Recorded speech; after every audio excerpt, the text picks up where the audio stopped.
Pajjiżna bħalissa miexi fid-direzzjoni l-ħażina u l-affarijiet marru għall-ar jgħid il-kap tal-Oppożizzjoni.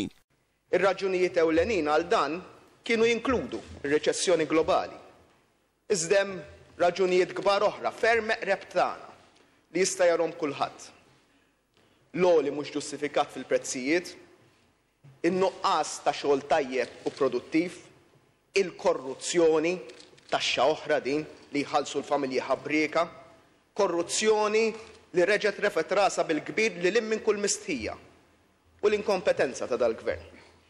L-istqarrijiet u l-wedi li qed isiru f'dan il-budget ma jistgħux jittieħdu waħedhom iżda fil-kuntest tal-budgets li għaddew u jekk dan il-gvern tistax tafdaħ li jżomm kelmtu. Joseph Muscat elenka aktar minn 38 weda li jagħmel fil-budget tas-sena l-oħra l-gvern u ma wettaqhomx fosthom il-weda ewlenija li jnaqqas l-income tax.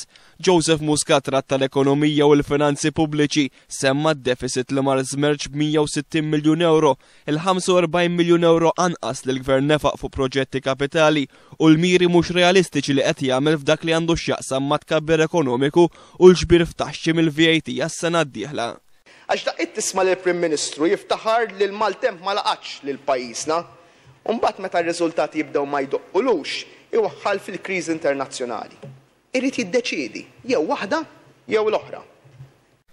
Dwar l-oli tal-ħajja Joseph Muscat qal li f'dawn l-aħħar sentej kienet għolja wisq, semma l-U-turn li għamel il-gvern fuq il-proposta tal-Oppożizzjoni għall-Aġenzija għall protezzjoni tal-Konsumaturi u r-riforma fil-pitkalija. Irrefera l-istipendji u esprima d-disappunti għaw li l-gvern għażel li ma jgħinx lill-istudenti u ħalla l-istipendji ikomplu jitnaqru mill-prezzijiet. Dan ukoll huwa gvern li ma rnexxilux iġib il-fondi li kienu votati għal Malta mill-Unjoni Ewropea daħal fil-kwistjoni nazzjonali ta' trap iswed fejn f'għaxar snin il-gvern ma kienx kapaċi jsolviha. Semma t-taxxa ta' reġistrazzjoni tal-karozzi u kif il-gvern spiċċa jdaħħal aktar minn kelli l-bidla kellha twassal għal benefiċċji ambjentali u aktar flus fil-witt tal-familji. Hawn il-kap tal-Oppożizzjoni appella lill-gvern sabiex iwarrab il-flus ħalli jagħmel tajjeb għat-talba mresqa mill-Partit Laburista f'isem 17,000 applikant tal-rifużjoni tal-VAT li nżammet illegalment. Joseph Muscat kritika l-gvern għan-nuqqas ta' ħeġġa li qed juri fis-settur tat-turiżmu, tratta wkoll il-problema tal-waiting list, il-prezzijiet tal-mediċini u l-iskema tal-ispiżjar tal-għażla tiegħek li kienet sparixxiet mill-baġit tas-sena l-oħra. Kritika l-gvern ukoll għal mod kif injora l-problema tal-immigrazzjoni illegali.